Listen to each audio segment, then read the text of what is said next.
आप सभी का फिर से एक बार स्वागत है इस लेक्चर में। तो स्टूडेंट्स, जैसा कि हम जानते हैं कि हम कवर कर रहे हैं की नेशनल इंस्टीट्यूशंस को, और प्रीवियस लेक्चर में हमने स्टार्ट किया था नेशनल इन्वेस्टिगेशन एजेंसी के साथ में, NIA के साथ में। ऑलराइट, तो बेसिकली इस लेक्चर में हम कंटिन्यू करेंगे NIA को, क्योंकि प्रीवियस लेक्चर में हमने कुछ पॉइंट्स ही कवर किए थे NIA के बारे में। ओके, तो इस लेक्चर में हम और ज्यादा फैक्ट देखेंगे NIA के। मुझे उम्मीद है कि आपने प्रीवियस लेक्चर को अच्छे से रिवाइज कर लिया होगा इससे पहले कि आप इस लेक्चर के लिए आए हैं, क्योंकि जैसा मैं आपको कई बार बोल चुका हूं कि ये आपके ही खुद के फायदे के लिए है। तो इस नोट के साथ आइए लेक्चर को शुरू करते हैं। ओके, सो बेसिकली आज हम बात करने जा रहे हैं ज्यूरिसडिक्शन की। जैसा कि हम जानते हैं कि जो NIA है, ये नेशनल इन्वेस्टिगेशन एजेंसी है, उसको 2008 में स्टैब्लिश किया गया था 26/11 अटैक के बाद या 26/11 अटैक के बाद, जब हमें एक बदला लेना था और कंट्री को सिक्योर करना था उस टाइम पे। ऑलराइट, और इसके बाद से जो NIA है उसने कई सारे इंपॉर्टेंट केसेस में काम किया है, जैसे कि पुलवामा अटैक हो गया आपका 2019 का। ऑलराइट, NIA ने कुछ इंफॉर्मेशन गैदर करी अटैकर्स के बारे में। ओके, इनकी इन्वॉल्वमेंट को कंफर्म किया। ओके, और इसके बारे में अगर आपको बताऊं तो एक और चीज हम लोग डिस्कस कर सकते हैं यहाँ पे कि जो NIA है वो कैरिड आउट कर चुका है इन्वेस्टिगेशन को इन अफगानिस्तान।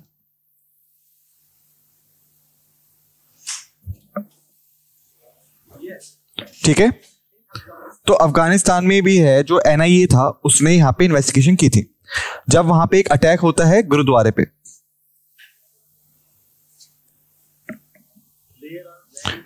तो यहां पे एक बहुत स्मॉल पोर्शन है सिख का जो अफगानिस्तान में रहते हैं। ऑलराइट, तो उनके गुरुद्वारे पे एक ब्लास्ट हुआ। ओके, और जो NIA था वो वहां पे गया इन्वेस्टिगेशन की। ऑलराइट, तो अब आप देख सकते हैं कि ये बहुत इंपॉर्टेंट है ये देखने के लिए कि ज्यूरिसडिक्शन क्या है NIA का, क्योंकि आप कह सकते हैं कि ये इन्वेस्टिगेशन कर सकता है इंडिया में और इंडिया के बाहर भी, जैसे हमने डिस्कस किया था। ठीक है, लेकिन जब वो इंडिया के आउटसाइड जाता है तो बेसिकली उनको फॉरेन स्टेट की या फॉरेन कंट्री की परमिशन चाहिए होती है जिसके साथ वो कोऑपरेट करेंगे, क्योंकि जो अक्यूज्ड है वो अब इंडियन सॉइल पे ही नहीं है बल्कि फॉरेन सॉइल पे भी है। ऑलराइट, सेकंड जो फैक्ट है वो ये है कि सेक्शन जो है 6 किसका, NIA एक्ट 2008 का। ऑलराइट, तो बेसिकली ये परमिट करता है स्टेट गवर्नमेंट को कि वो रेफर करें किसी भी क्राइम को या किसी भी एक्ट को जो कि हुआ है शेड्यूल एक्ट बिफोर, या फिर आप कहें पेंडिंग है किसी भी स्टेट एजेंसी के आगे, या फिर कहें पुलिस डिपार्टमेंट के आगे।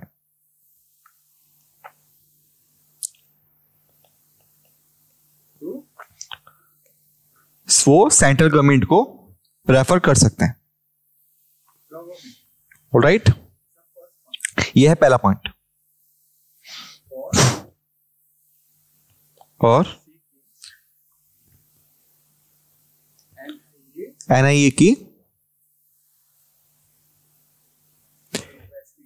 इन्वेस्टिगेशन के लिए किसमें,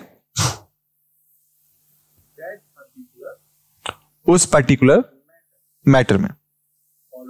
ओके, थर्ड पॉइंट ये है कि अगर सेंट्रल गवर्नमेंट सेटिस्फाई हो जाता है कि जो NIA है उसको इन्वेस्टिगेशन करनी चाहिए।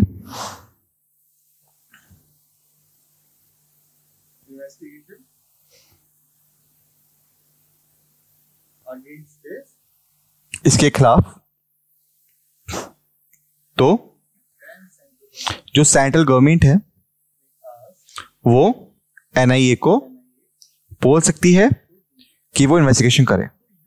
तो आप कह सकते हैं कि सेक्शन 6 के तहत एनआईए एक्ट 2008, ओके, अगर स्टेट गवर्नमेंट को लगता है कि जो केस है जो कि पेंडिंग पड़ा हुआ है किसी भी स्टेट एजेंसी या पुलिस स्टेशन के आगे, ठीक है, वो ऐसे शेड्यूल के अंदर कमिटेड हुआ जो कि टेररिज्म शेड्यूल था एनआईए एक्ट का, तो स्टेट गवर्नमेंट उसको रेफर कर सकती है सेंट्रल गवर्नमेंट को, और सेंट्रल गवर्नमेंट जो है वो उस रिक्वेस्ट को रिव्यू करेगी। अगर मैं आपसे दोबारा कह रहा हूं कि सेंट्रल गवर्नमेंट को लगता है कि जो रिक्वेस्ट है वो जेन्युइन है, तभी सेंट्रल गवर्नमेंट जो है वो एनआईए को बोल सकती है कि वो इन्वेस्टिगेशन को कैरी ऑन करें। ऑलराइट, तो ये था आपका पावर सेक्शन 6 का, जो कि नेशनल इन्वेस्टिगेशन एक्ट 2008 के तहत प्रोवाइडेड है। ऑलराइट, अब एनआईए का जो जुरिस्डिक्शन है वो एंटायर टेरिटरी ऑफ इंडिया पे है, इंक्लूडिंग टेरिटोरियल वाटर्स और एयर स्पेस।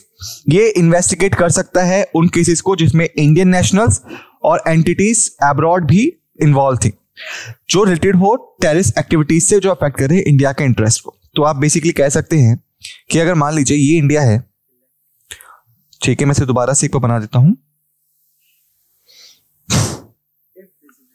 अगर ये इंडिया है, मान लीजिए,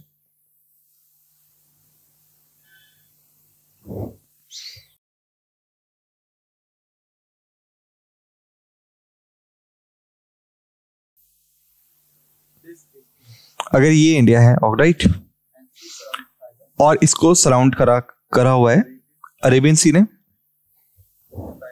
और by bay of Bengal, okay. तो जो एनआईए है उसके पास सिर्फ जुरिस्डिक्शन जमीन पे ही नहीं है, ओवर द लैंड, पर वो जुरिस्डिक्शन को एक्सरसाइज कर सकती है against the schedule crime of bay of Bengal और अरेबियन सी, ओके, क्योंकि ये पार्ट है टेरिटोरियल वाटर्स के। और अगर कोई भी चीज एयर स्पेस में भी कमिट होती है, या फिर कोई भी एयरक्राफ्ट जो है वो इंडियन एयर स्पेस को क्रॉस करता है और वहां पे चीज कमिट होती है, तो ये होता है एयर स्पेस टेरिटोरियल।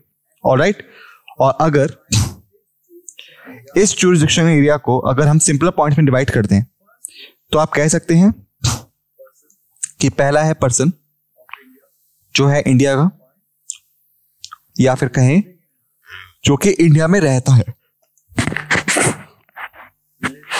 ये वो आपका पहला केस। ऑलराइट, सेकंड केस है आपका एक इंसान जो कि इंडिया के बाहर रहता है, लेकिन उसने कमिट किया है या फिर वो इन्वॉल्व था किसी भी क्राइम में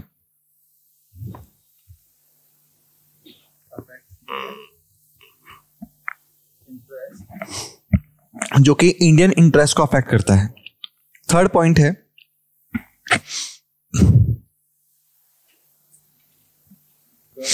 कि जो गवर्नमेंट है, सॉरी, फर्स्ट जो गवर्नमेंट है या गवर्नमेंट पर्सनल है बेसिकली,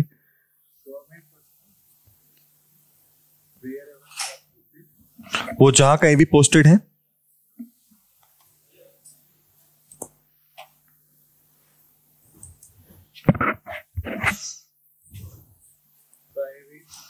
और फिर होगा प्राइवेट एम्प्लॉइज,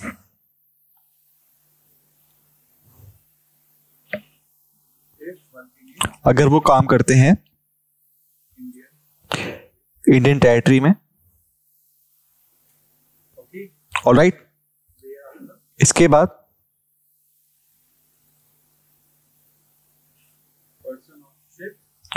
वो लोग जो कि जहाजों पे काम करते हैं या फिर एयरक्राफ्ट्स पे काम करते हैं। ऑलराइट, रजिस्टर्ड है लेकिन इंडिया में। तो ये होता है जुरिस्डिक्शन कि पहला कि वो लोग जो कि इंडिया में रह रहे हैं या फिर इंडिया में ही रहते हैं, इंडिया नहीं है सॉरी, तो इस पे जो एनआईए है वो डायरेक्टली एक्शन ले सकती है। ऑलराइट, उसके बाद उस पर्सन पे जो लिविंग आउटसाइड इंडिया है लेकिन वो कमिट कर चुका है या इन्वॉल्व था किसी भी क्राइम में जो कि इंडियन इंटरेस्ट को अफेक्ट करती है, तो एनआईए वहां पे भी एक्शन ले सकती है। ऑलराइट, उसके बाद कोई भी गवर्नमेंट पर्सनल जहां पे भी वो पोस्टेड हो, चाहे वो इंडिया में पोस्टेड हो, ऑलराइट, या इंडिया के बाहर पोस्टेड हो, तो उनपे एनआईए जो है वो एक्शन ले सकती है। प्राइवेट एम्प्लॉइज अगर वो इंडियन टेरिटरी में काम कर रहे हैं तो उनपे एनआईए एक्शन ले सकती है। ऑलराइट, और फिफ्थ होता है आपका पर्सन जो जहाजों पे या एयरक्राफ्ट पे काम करते हैं लेकिन रजिस्टर्ड है इंडिया में। ऑलराइट, तो ये बहुत बहुत इंपॉर्टेंट है कि मान लीजिए एग्जांपल लेते हैं कि ये है आपका वाटरवेज और ये है आपका पानी। ऑलराइट, अब ये है आपका जहाज, इसको अगर आप ध्यान से देखिएगा, ये है आपका एक और शिप। ऑलराइट, अब यहां पे दो लोग हैं, एक है ये और एक है ये। ऑलराइट, तो अब ये जो लोग हैं ये बेसिकली अक्यूज्ड है शेड्यूल क्राइम के लिए। शेड्यूल क्राइम वो क्राइम होता है जो कि मेंशन है in the schedule of NIA act 2008।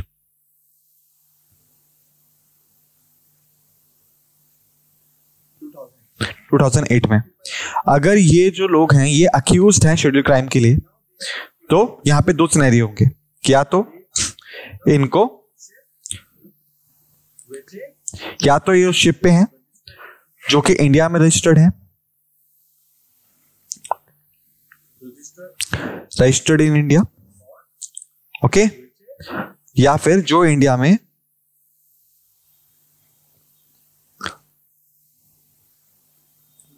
Registered नहीं है। ऑलराइट, तो यहां पे दो ही केसेस होते हैं। तो जो एनआईए है वो एक्शन ले सकती है सिर्फ फर्स्ट केस में, ना कि सेकंड केस में, क्योंकि जैसा मैंने आपको बताया कि अगर कोई भी इंसान उस शिप पे है या फिर किसी भी ऐसे एयरक्राफ्ट में है जो कि अक्यूज्ड है शेड्यूल क्राइम के लिए, लेकिन उसे सिर्फ चार्ज किया सकता है तभी जब वो जो शिप या एयरक्राफ्ट है वो रजिस्टर्ड हो इंडिया में, तभी जो एनआईए है वो जुरिस्डिक्शन को चार्ज कर सकती है। अगर पर्सन ऐसे जहाज पे या एयरक्राफ्ट पे है जो कि इंडिया में रजिस्टर्ड नहीं है तो एनआईए एक्शन नहीं ले पाएगी। ऑलराइट, तो इस पॉइंट को आप याद रखिएगा। तो ये था आपका जुरिस्डिक्शन। ओके, उसके बाद आगे बढ़ते हैं तो हम कह सकते हैं कि ये है हमारी ऑटोनॉमस और इंडिपेंडेंट बॉडी। ऑटोनॉमस और इंडिपेंडेंट बॉडी क्यों कि ये ऑटोनॉमस और इंडिपेंडेंट क्यों है? क्योंकि ये काम करती है under ministry of home affairs. तो हम कैसे कह सकते हैं कि ये आपकी इंडिपेंडेंट या ऑटोनॉमस बॉडी है? ऑलराइट, ये देखना बहुत इंपॉर्टेंट है। क्यों?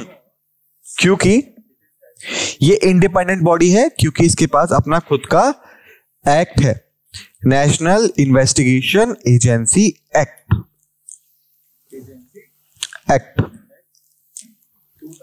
2008।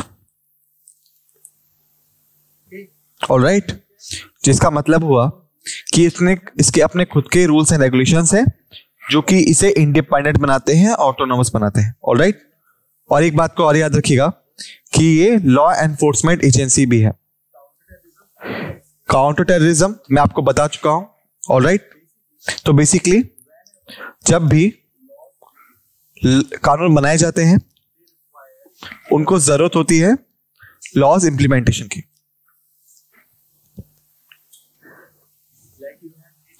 जैसे मान लीजिए कि अगर आपने पेपर पे लॉज बना दिए, लेकिन अगर जो लॉज हैं वो ऑन ग्राउंड एप्लीकेबल ही नहीं हो रहे हैं, तो इसीलिए क्या होता है कि जो लॉ एनफोर्समेंट एजेंसीज हैं वो कंसीडर की जाती हैं, यानी वो एंश्योर करती हैं कि जो प्रॉपर लॉज हैं वो इंप्लीमेंट हो, और अगर कोई भी उन लॉज को वायलेट करता है तो वो एक्शन ले सकती हैं उनके खिलाफ, ताकि जो बाकी लोग हैं वो ऐसा करने की कोशिश ना करें।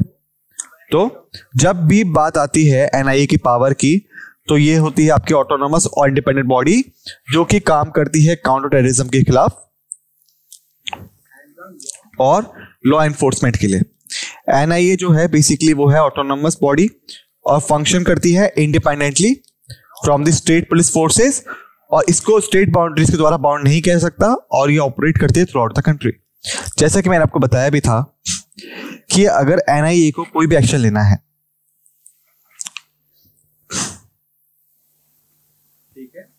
एनआईए को कोई भी एक्शन लेना है अगेंस्ट एनीवन जो कि किसी भी पर्टिकुलर स्टेट में रहता है,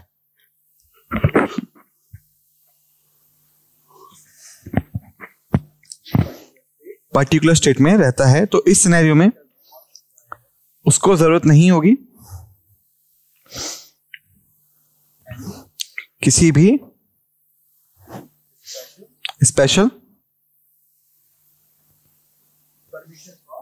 परमिशन की फ्रॉम स्टेट गवर्नमेंट या फिर स्टेट पुलिस फोर्सेस से, वो डायरेक्टली एक्शन ले सकती है अपने आप। ऑलराइट, तो इसीलिए ये होती है आपकी इंडिपेंडेंट बॉडी या फिर कहें ऑटोनोमस बॉडी।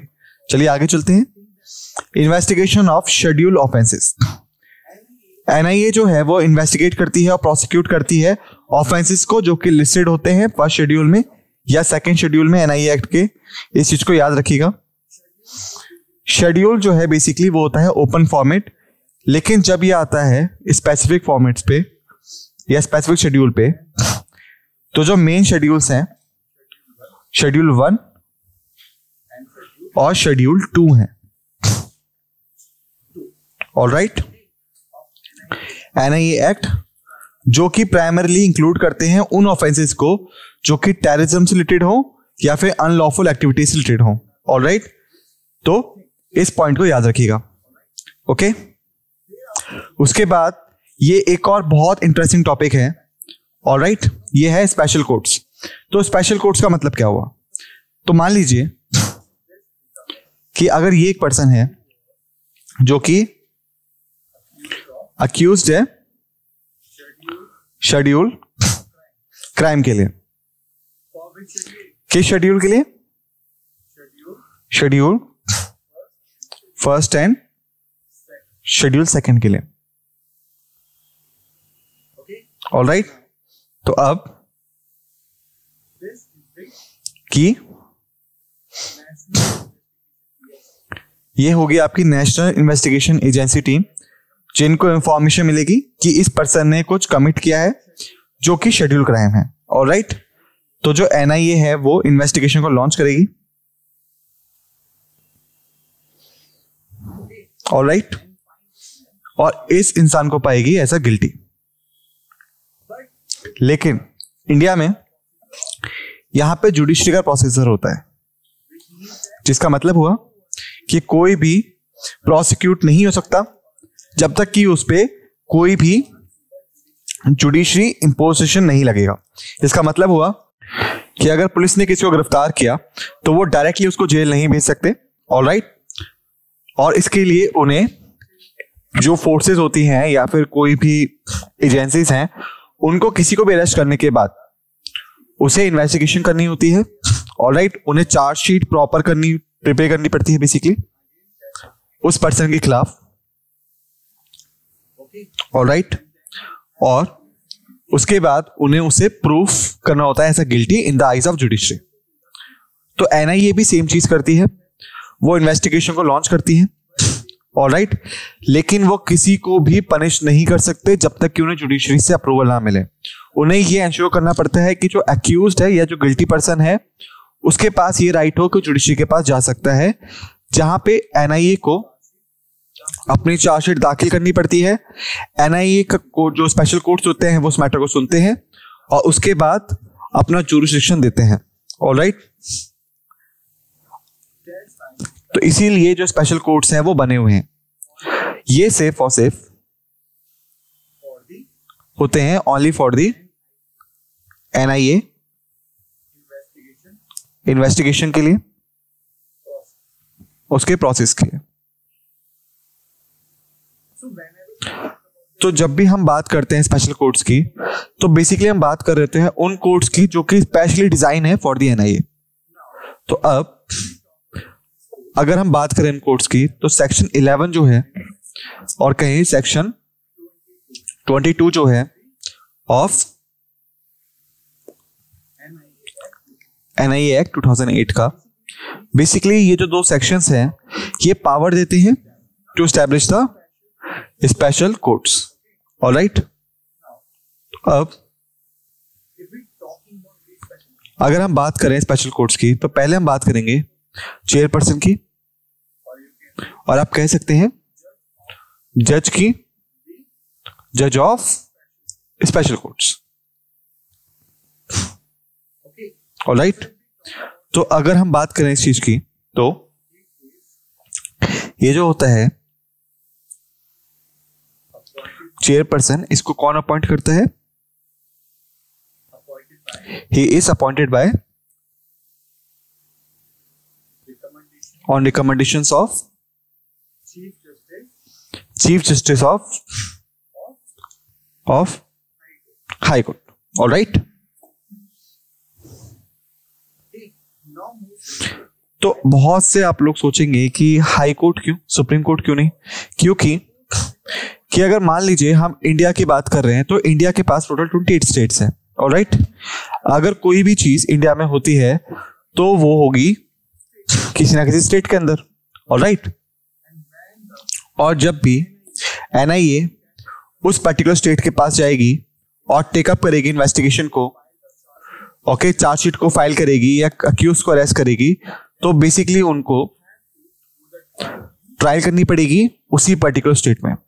तो इसीलिए जो स्पेशल कोर्ट्स होता है वो उसी पर्टिकुलर स्टेट में क्रिएट होगा अगेंस्ट अक्यूज्ड, और जो chief justice of the high court होंगे उस पर्टिकुलर स्टेट के, जैसे मान लीजिए स्टेट A जो है वो जगह है जहां पे क्राइम हुआ। ऑलराइट, तो जो NIA है वो इन्वेस्टिगेशन को शुरू करेगी, वो चार्जशीट को फाइल करेंगे, अक्यूज को अरेस्ट करेंगे। तो जो चीफ जस्टिस होंगे हाई कोर्ट के स्टेट A के, वो डिसाइड करेंगे कि कौन चेयरपर्सन बनना चाहिए या जज बनना चाहिए बाय गिविंग द रिकमेंडेशन।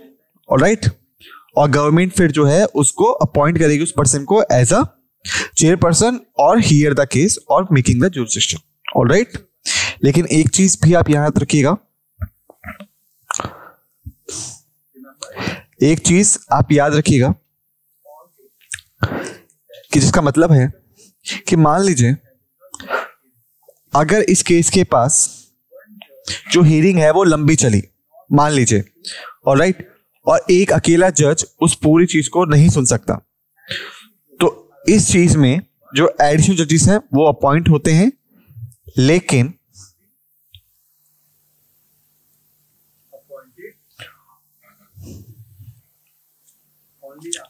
उनको सिर्फ अपॉइंट किया जा सकता है अप्रूवल लेने के बाद chief justice of high court का।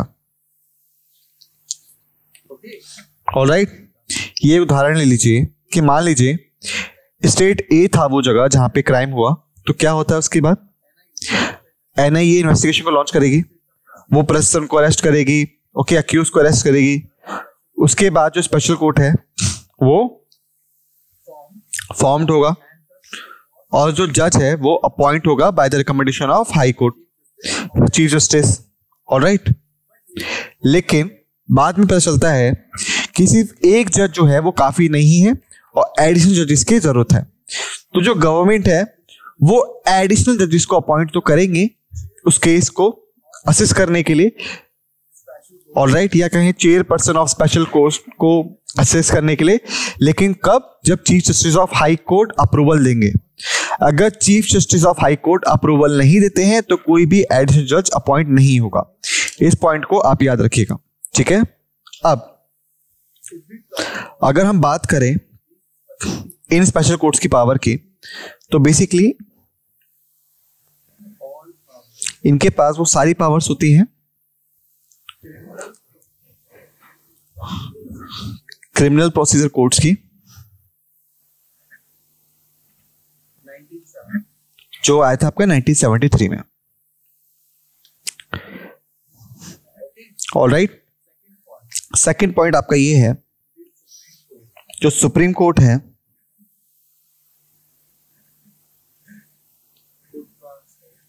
वो ट्रांसफर कर सकता है किसी भी केस को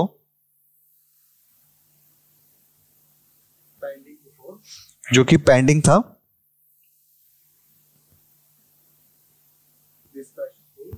स्पेशल कोर्ट के आगे टू एनी अदर कोर्ट उसी स्टेट के अंदर या फिर उस स्टेट के बाहर, ठीक है। लेकिन जो हाई कोर्ट है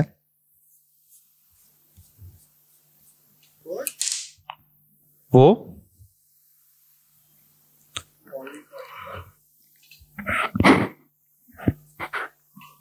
सिर्फ केस को ट्रांसफर कर सकते हैं with in the state. Alright, तो ये था power of the special courts. पहला, उनके पास क्रिमिनल प्रोसीजर कोर्ट 1973 की सारी पावर्स होती हैं। सेकंड, सुप्रीम कोर्ट को लगता है कि जो केस पेंडिंग है स्पेशल कोर्ट के आगे वो ट्रांसफर होना चाहिए किसी भी और कोर्ट में विद इन द स्टेट या फिर स्टेट के बाहर, तो सुप्रीम कोर्ट ऐसा कर सकता है। ऑलराइट, ये सेम ट्रांसफर हाई कोर्ट भी कर सकता है, लेकिन सिर्फ और सिर्फ स्टेट के अंदर ही। आउटसाइड द स्टेट ये पॉसिबल नहीं है या फिर कहें अलाउड नहीं है, ये सिर्फ सुप्रीम कोर्ट के पास ही पावर होती है। लास्ट पॉइंट है इस केस में कि कोई भी डिस्प्यूट रिगार्डिंग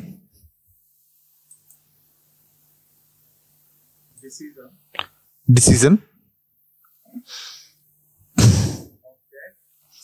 उस स्पेशल कोर्ट के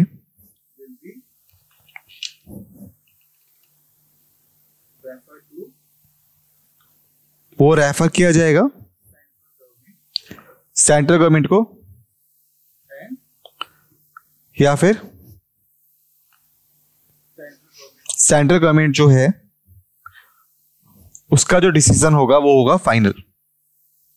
ओके, इसका मतलब हुआ कि अगर कोई भी डिस्प्यूट होता है अगेंस्ट द स्पेशल कोर्ट के डिसीजन, तो इस मैटर को सेंट्रल गवर्नमेंट के पास रेफर किया जाएगा और सेंट्रल गवर्नमेंट का जो डिसीजन होगा वो उसमें फाइनल होगा। ऑलराइट, तो अब मुझे उम्मीद है कि आपको जितनी पावर्स थी या फैक्ट्स थे स्पेशल कोर्ट्स के वो समझ में आ गए होंगे। आइए आगे चलते हैं। फिर है पावर्स ऑफ इन्वेस्टिगेशन। एनआईए के पास एक्सटेंसिव पावर होती है इन्वेस्टिगेट करने के लिए, जो इंक्लूड करता है power to arrest, search and seize या इंटरसेप्ट करना कम्युनिकेशंस को during the course of investigation. क्योंकि जो एनआईए है वो डेवलप्ड हुआ था दो चीजों के लिए, काउंटर टेररिज्म के लिए और लॉ एनफोर्समेंट के लिए। तो इसी वजह से ये एम्पावर्ड होते हैं वेरियस पावर्स के थ्रू। ये किसी को भी अरेस्ट कर सकते हैं, कहीं भी सर्च कर सकते हैं, कुछ भी सीज कर सकते हैं, यहां तक कि कम्युनिकेशन को भी इंटरसेप्ट कर सकते हैं जब इन्वेस्टिगेशन चल रही होगी। फिर आता है आपका joint investigation team JIT। NIA form कर सकता है जॉइंट इन्वेस्टिगेशन टीम को ताकि कोऑर्डिनेशन कर पाए बाकी स्टेट के साथ में या फिर सेंट्रल लॉ एनफोर्समेंट एजेंसी के साथ में, ताकि प्रॉप कॉम्प्लेक्स और inter state terrorism related cases को हैंडल किया जा सके। क्योंकि जो एनआईए ऑफिसर्स हैं या फिर कहें मस्ट बी और मे बी, वो लोग अवेयर नहीं होंगे ज्यादातर लोकल कंडीशन से बाकी स्टेट्स में या फिर स्टेट्स में या फिर कहीं और जगह भी आप कह सकते हैं। इसी वजह से वो बनाते हैं जॉइंट इन्वेस्टिगेशन टीम। ऑलराइट, और जो बाकी मेंबर्स होते हैं आपके स्टेट या फिर सेंट्रल लॉ एनफोर्समेंट एजेंसीज के, वो उसमें शामिल होते हैं ताकि एनआईए को असेस किया जा सके। कोऑर्डिनेशन विद अदर एजेंसीज की अगर हम बात करें, ऑलराइट, एनआईए कोलैबोरेट करता है और कोऑर्डिनेट करता है बाकी लॉ एनफोर्समेंट एजेंसी के साथ में, इंटेलिजेंस एजेंसीज के साथ में और इंटरनेशनल ऑर्गेनाइजेशंस के साथ में, ताकि वो कॉम्बैट कर पाए ट्रांसनेशनल टेररिज्म को इफेक्टिवली।